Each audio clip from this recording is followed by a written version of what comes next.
আচ্ছা, তোমরা কি জানো ইংলিশে নেভানো, জ্বালানো, কম করা, জোরে করা এগুলো কিভাবে বলে? আজকে আমরা কিছু সহজ সেন্টেন্স দিয়ে এগুলো শিখব। ছোট ছোট সেন্টেন্স।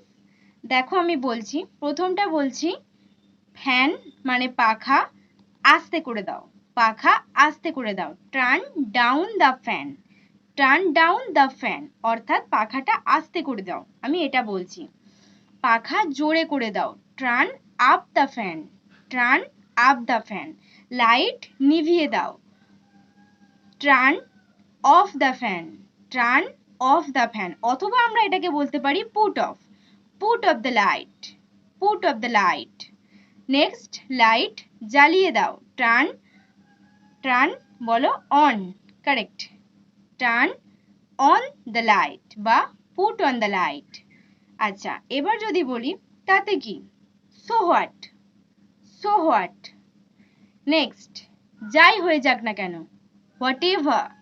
What ever. তো তোমরা জেনে গেলে যে কি কি আমরা বলতে পারি। জ্বালানো, নেভানো, জোর করা, আস্তে করা, এগুলোকে আমরা ইংলিশে কিভাবে বলতে পারি। তো চলো আজকে শিখে গেলে একটা নতুন লেসন। দেখা হচ্ছে পরের ভিডিওতে। ততদিন পর্যন্ত ভালো থেকো।